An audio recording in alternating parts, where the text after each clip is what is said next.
So have you ever noticed you've like looked down into the space, whether it's in your own industry? I mean, and let's just look at the big brands like Apple or Starbucks or Pellegrino or I love and my all-time favorite, the Four Seasons Hotel, um, or Dorchester Properties, or like just think of anything, maybe not even like product based, but personal brand based. J Lo, Shakira, Gwen Stefani. I mean, come on. I know these are musicians. However, they all have a certain presence, a certain je ne sais quoi, if you will. And so it's this thing that makes a brand sticky, as they say. That's the word on the streets. Sticky brands. And it comes from a myriad of practices and things. And something I think not enough people are talking about, which is the thing that you're probably hiding. So that's where I'm going to start, and that's where I'm going to focus on. Because you've heard me talk about consistency and, obviously same brand colors and palettes and imagery and blah, blah, blah, blah, blah. All very, very, very important. I don't mean to belittle it, but we're going to talk about what you're keeping hidden from everybody. Now, this isn't meaning like you tell and divulge your whole life story. What I'm talking about is those little quirks. The fact that you love dropping the F bomb, but you don't do it when you're on live. Or, let's see, if you're like super goofy, like I hid my goofiness for a very, very, very long time. And not until I like let that freak flag fly, put it in my reels. You guys, if you went to the brand glow up party or any of that, any of those shenanigans, you saw me. Like I wore wigs and I cracked stupid dad jokes. And it's like, you cannot plan on being sticky if you're hiding those elements of yourself. Because, yeah, you might come across as the expert and have all the knowledge, but I can Google a lot of the stuff that most people talk about, but it's not going to land and be sticky, not even the information, unless I'm receiving it from somebody or somehow that is resonant to my own brand values and ideals. So, right now, I want you to take a second, take a beat, and think,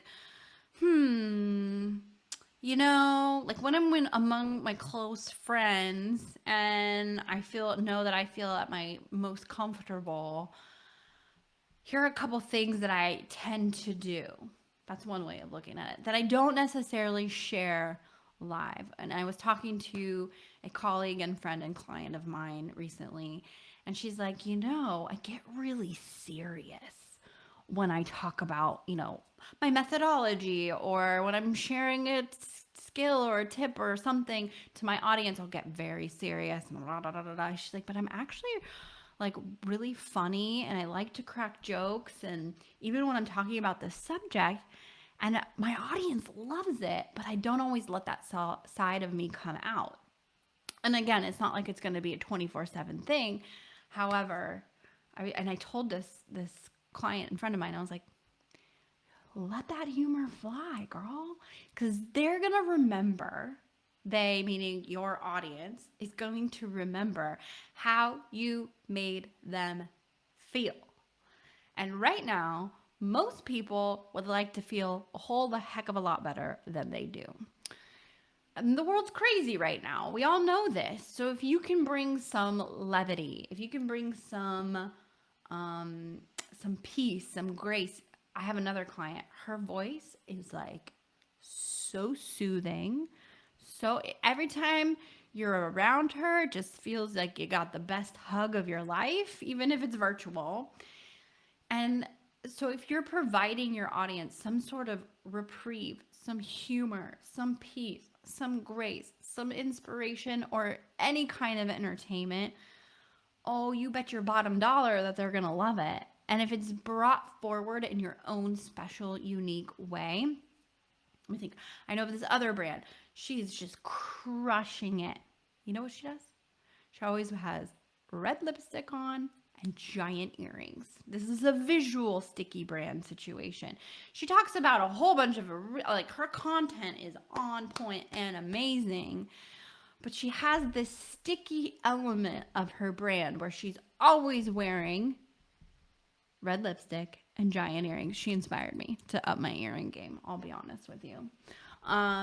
So take a moment right now and think to yourself, what is maybe one or two things that is really quintessentially me that I'm hiding from my messaging, my marketing, my branding. Well, we're going to peel back the curtains, you guys. We're going to peel it back. Because I really, like, I say this a lot, lean in hard to the thing that you are hiding and start showing it. I wish I had a flag right now. Wave that freak flag, girl. It's what's gonna make you different. It's what's gonna make you more sticky to the person that's gonna resonate to the thing that is you. And you know what? You're gonna have so much more fun. Let's even equate it to sales conversations. Because I know somebody's on the call that this would be important to. You're like, oh, I should stick to this kind of script situation, and I know I gotta overcome objections, and then I gotta talk about what the offer is, and then God forbid I have to talk about money after that. No, I will do it tomorrow, right? What if you use your own natural way, your own natural instincts, and you got into connection and conversation versus I have to make a sales call, right?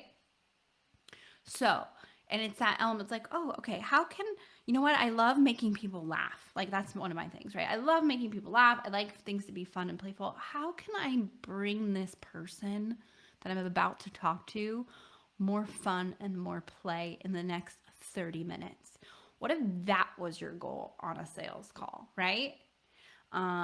Versus I got to make the sale. There's a number like hovering over this person's head. And guess what? They're going to remember, oh crap, that call was just so uplifting. I just feel better than I did before I got on the call. You know what? If just a 20-minute conversation with this person was that great, I can only imagine what it would be like to X, Y, and Z with her, right?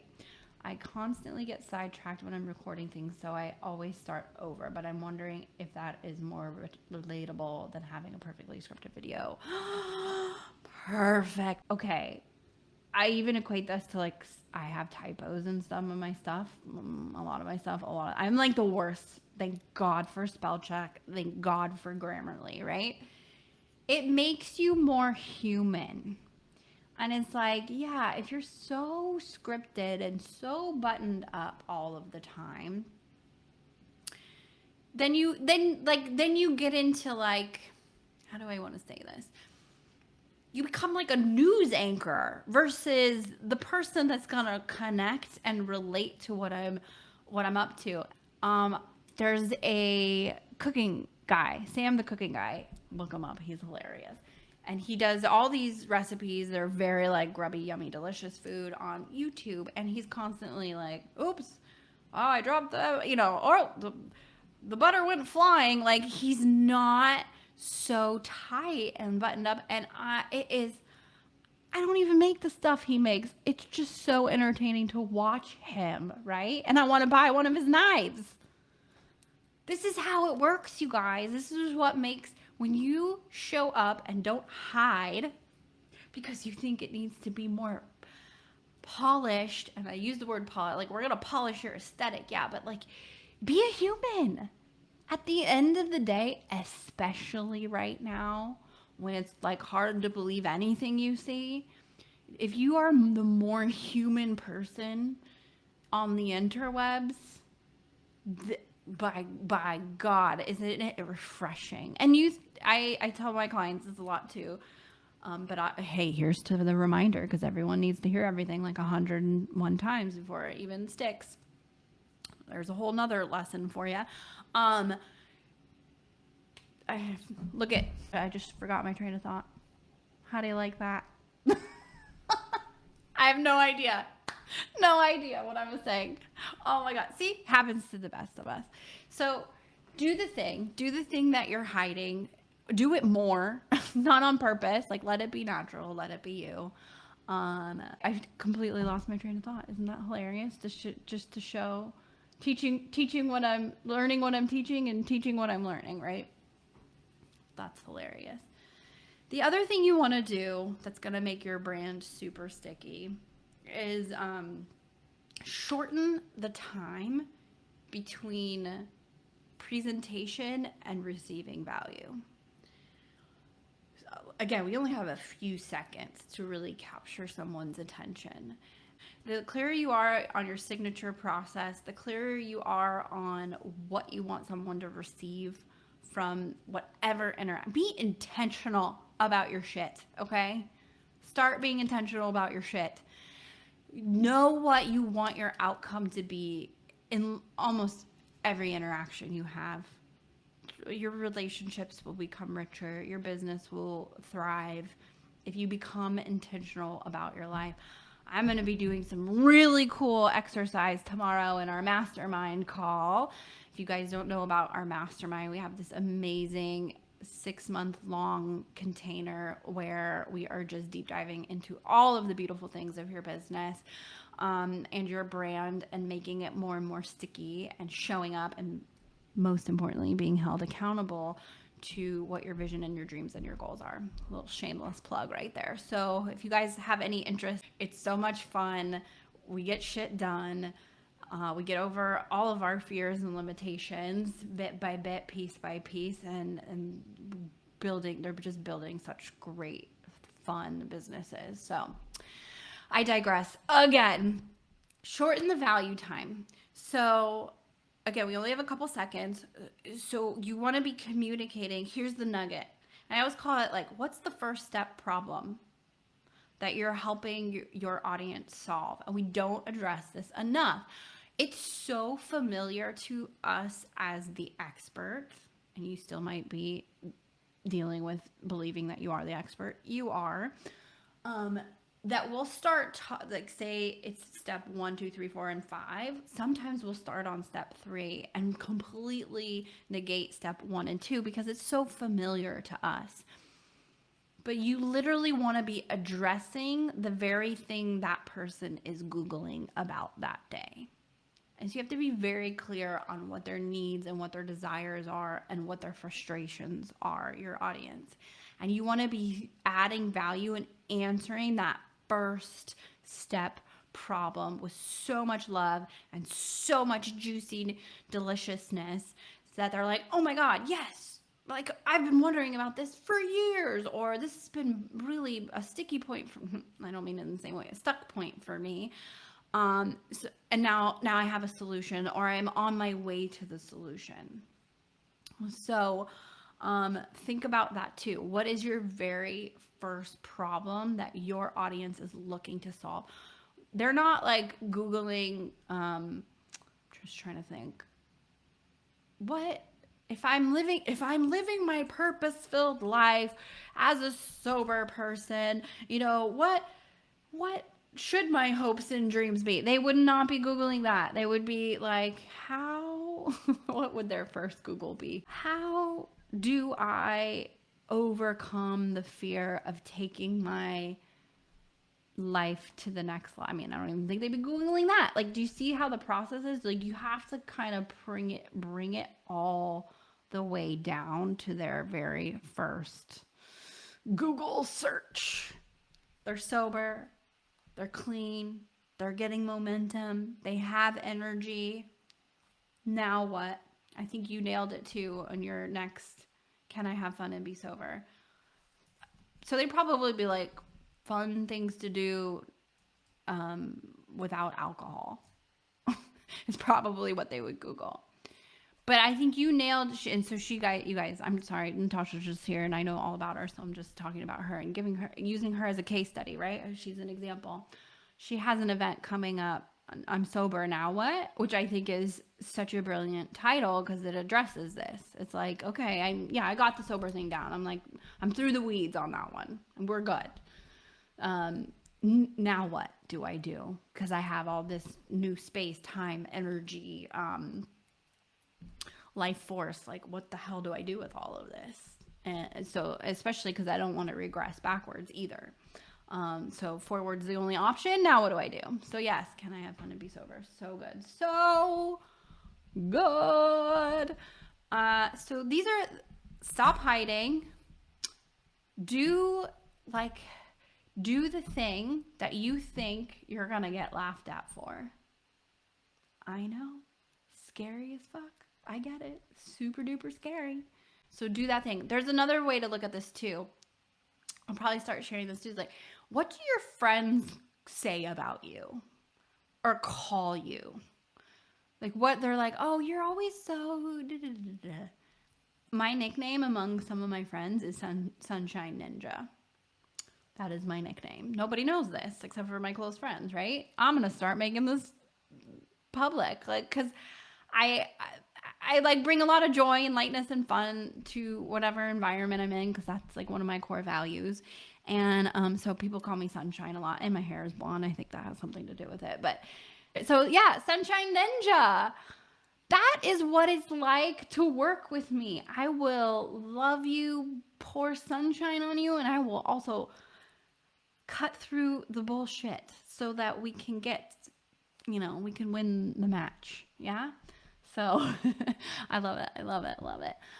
Yeah. So bring it all. Bring it to the table. Let it become your brand. Let it make your brand sticky brand. And it's like you want to start to be known for these like signature things. I think my reels are a good example. I get like really funny and just a little quirky, like let the quirks out. I'm going to bring Sunshine Ninja to the table. I love my crystals. There's things formulating for all of us and getting more and more refined, and then I had a client's husband called me the brand lady. I'm like, love it. I'll be the brand lady all day long. There's people known as the money queen. There's people known as, I don't even know. I don't know.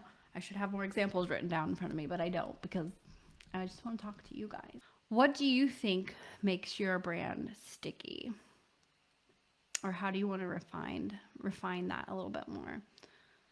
Like, do you appreciate my weirdness? I hope so, because like I'm gonna be goofy until it's so much more fun that way. And if it's not fun, you gotta follow the energy too. Definitely let your weirdness out. But yes, definitely more weird. Just okay. I don't think this is posted yet. I have a post coming out very soon. Or is it an email? Doesn't matter. Anyways. Your weird is, it's an email. I just remembered. I could see it in my mind. Your weird is your wealth. Okay? Your weird is your wealth. It's better to be a little bit weird right now, if not a lot of it. Your weird is your wealth. Quote Jessica Cruzen. Okay? I also collect shot glasses. This is so pertinent, which is weird and memorable. Yes, I love that. Your weird is your wealth. Your weird is your wealth. I'm going to say it like 100 million times. Like, we are on a road less traveled, number one, as entrepreneurs. And number two, your weird, your thing, the thing you're hiding, the quirkiness, is what, again, it's your wealth. It's what's going to separate you, and I mean that in a good way, from other people who are sharing similar information. They're just not going to share it in the same way you are, and your people will resonate to you. Oh my God, let's relate it back to dating, okay? Because that's really easy and something we all understand.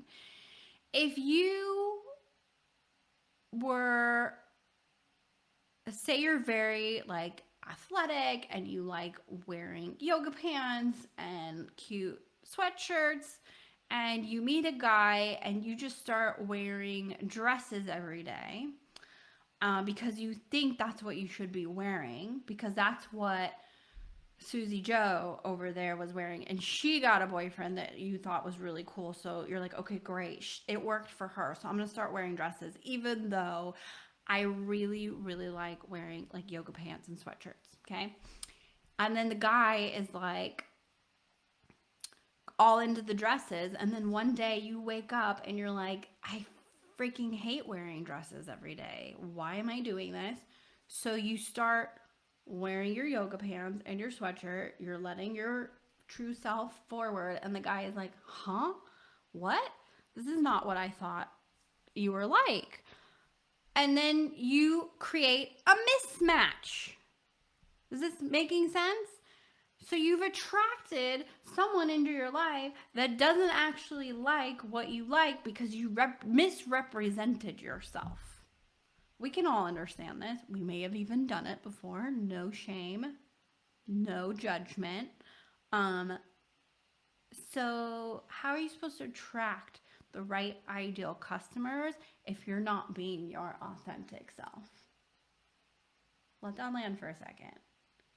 So just because Josie Sue wore dresses and got a cute boyfriend, aka just because Josie Sue did a certain marketing funnel and said certain things and looks a certain way, or her graphics look a certain way, and she gets a lot of clients because of it, doesn't mean you need to now put yourself into the Josie Sue box and start showing up in the same way as she did because it worked. There is no one size fits all. Get yourself out of the freaking strategy box and start letting your weird be your wealth. You hearing me? You hearing me? Don't misrepresent yourself. You'll attract the wrong people and you will have one dismal of a time running a business. Believe me, I've tried it. Who gives a about what certain so-and-sos are doing? You got to do it your way. I am writing you the permission slip. Here you go. You get to do it your way. Do you think any great entrepreneur followed the rules? Steve Jobs? No. Yeah, there's some things that you need to have in place. There's things that are systems and structures that are going to support you. Even tweaks on that. Just because someone even has their project management software set up in a certain way doesn't mean that you need to be doing it that way. Look, you got to do what works for you. And if you go against your own grain, you're going to have a really, really hard time. And with the caveat of, you know the difference between I'm scared and I don't know if it's going to work, therefore I'm going to do it the safe way. And like, oh, that's just not my way. Okay? I'm gonna leave this here. Your weird is your wealth. Your weird is your wealth. Let that freak flag fly. Make little jingles out of your lives. Yeah. Okay? Do it more. If you're doing it 10%, I want you doing it 50%. If you're doing 50%, I want you doing it 75%. If you're doing it 75%, I want you to do it 110%. Go. Thank you for joining I'm calling this something new. The Brand Glow Show. Thanks for joining the Brand Glow Show. Love it. Love it. If you guys are interested in the Le Mastermindo, please let me know. But if you've been tinkering with the idea of joining a mastermind, being a part of a group of fabulous entrepreneurs that really are up to big things, further accountability for all the visions you have in your head, as well as me saying, don't waste your time on that. It's not going to work. You got to do this instead. Blah. Cutting through the fat, if you will, and getting on with it and really starting to build a business. I'm like, you guys can make 6 figures a year doing what you're doing. We just got to get your ish together. Okay. So if you have any inkling towards that, send me a private message and we will chitty chatty. Okay. And that's all for today. That's all, folks. See, let the weirdness out. Just let it out. It'll be fun. I promise. If they don't like you, they can go away. Block, unfollow, goodbye. Okay. I'm gonna end with that. Loving you deeply, and thank you everyone watching the replay, and more soon. Okay, bye.